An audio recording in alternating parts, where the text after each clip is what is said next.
ये है वो प्लान। इसको लोकलाइज रखेंगे। कपिल सर एक सेकंड, ये इसमें क्या कुछ समझ में आता है? ये सर कैप्चर किया गया है रूसी सैनिक के पास से और ये बताया जा रहा है कि 15 दिन का वॉर प्लान है। इसमें आपको कुछ समझ में आ रहा है सर, क्या है इसमें?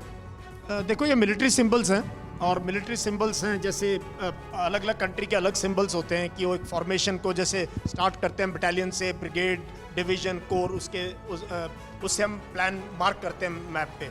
तो इट्स वेरी डिफिकल्ट टू से कि ये क्या दिखाया जा रहा है, बट जो इस पूरे प्लान के अंदर जो उसने मैकेनाइज्ड फोर्सेस को इस तरीके से नहीं, ये जैसे दिखाई दे रहा है सर, ये कुछ फ्लैग दिखाई दे रहा है। नहीं, एक फ्लैग दिखाई दे रहा है, ये किसी हेडक्वार्टर को डिनोट करता है। अच्छा, फ्लैग है। No it's not a capture, it's just he is just denoting. No please don't, it's just denoting location of an headquarter. ये एक हेडक्वार्टर है, वो बटालियन हेडक्वार्टर हो सकता है, ब्रिगेड हेडक्वार्टर हो सकता है, डिव हेडक्वार्टर। ये क्या हुआ सर, ये कुछ समझ में आ रहा है? ये एडवांस दिखाया जा रहा है उसका movement plan. See this is the arrow, ये क्या पूरा एवेन्यू ऑफ अप्रोच बनाया गया। हाँ सर, ये देखिए यहाँ से ये शुरू होता है और ये एरो हेड है। ये आपने ठीक कहा सर, ठीक है। मैं क्या बोल रहा हूँ कि किसी भी लड़ाई में जब हम प्लान करते हैं, इन प्रिपरेशन ऑफ बैटलफील्ड होती है, इन प्रिपरेशन ऑफ बैटलफील्ड, उसके अंदर पूरे नक्शे को आप जो है आप पूरे नक्शे के अंदर जो एवेन्यूज ऑफ अप्रोच बनाते हैं कि कौन कौन से एवेन्यूज हैं, कौन कौन से इनग्रेस रूट्स हैं जिसके अंदर आप। एक बड़ी खबर आ रही है, एक बड़ी खबर है दुनिया पर।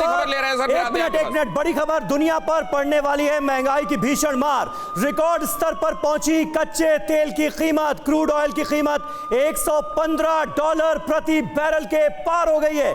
देखिए, जब युद्ध शुरू हुआ तो $97 प्रति बैरल थी, 100 हुई, अब 100 के पार पहुंचती हुई और बहुत तेजी से आगे बढ़ती हुई 2008 के बाद पहली बार इस लेवल पर क्रूड ऑयल की कीमतें आ गई हैं। तो कपिल कुमार जी, ये कहा जा रहा था पूरी दुनिया पर असर पड़ेगा, पड़ने लगा। मैं तो कह रहा था, और फायदा किसका हो रहा है? देखिए ना इस पूरे उसके अंदर सऊदी अरेबिया आराम से बैठा हुआ है चुपचाप इसके अंदर, क्योंकि ऑयल प्राइसेस बढ़ रही हैं, उसको फायदा हो रहा है। एक यूएई को छोड़ के बाकी सब आराम से बैठे हुए चुपचाप। ईरान ने भी कोई खुल करके उस तरीके का स्टेटमेंट नहीं दिया है। तो ये जो मैं बार बार कहता हूँ कि इकोनॉमिक एस्पेक्ट है, तो पुतिन का ये फैसला पूरी दुनिया पर भारी पड़ेगा ना। देखिए पुतिन तो हो ही रहे बर्बाद, दूसरों को भी ले डूबेंगे। क्या ख्याल है पुतिन बर्बाद हो रहे हैं? अर्थव्यवस्था बर्बाद नहीं हो रही है। अर्थव्यवस्था तो मुझे एक बात बताइए, युद्ध से आबाद कौन हुआ? एक बड़ी खबर बताने के बाद आपके पास आ रहा हूं। आज की सबसे बड़ी खबर है ये, आज बड़ी स्ट्राइक कर सकता है रूस। यूक्रेन के डिफेंस मिनिस्ट्री का दावा, एक साथ 17 शहरों पर एयर स्ट्राइक कर सकता है रूस। एक साथ 17 शहर पाउंड कर दिए जाएंगे। आज की रात बेहद खतरनाक है क्योंकि 3 शहरों में पहले ही आतंक मचा रहा है।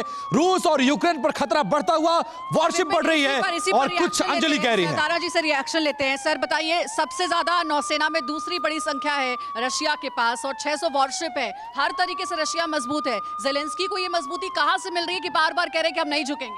कहने से नहीं होगा उनके कि वो कह रहे कि नहीं झुकेंगे। अच्छी बात है, नेशनलिस्ट हैं, दिखा रहे हैं अपने आप को स्ट्रांग, अपने देशवासियों का मनोबल बना के रख रहे हैं। लेकिन जो सच्चाई है रशिया की, वो रशिया की है। अभी तो उनकी सिर्फ, आप ये कह रहे हैं कि आज नहीं तो कल जेलेंस्की को हथियार डालने पड़ेंगे। बिल्कुल डालने पड़ेंगे। अभी तो सिर्फ उनकी ये बड़ा पॉइंट सेना आई है, वायुसेना अभी शुरू भी नहीं हुई। कपिल सर, कितना समय और जेलेंस्की ये सब जो है टाइम बाय कर पाएंगे और मुकाबला कर पाएंगे जिस तरीके की सिचुएशन? इन सिचुएशंस के अंदर मैं एक चीज आपको बता, आपके पास आ रहा हूं सर। हिटलर का स्विट्जरलैंड पे अटैक ना करने का एक बहुत बड़ा रीजन था कि स्विट्जरलैंड के हर घर में बंदूक थी और वो नहीं चाहता था कि अपनी आर्मी को उस तरीके से फंसा दे उस फ्रंट के ऊपर कि वो आज यूक्रेन में भी हर घर में बंदूक पहुंच गई।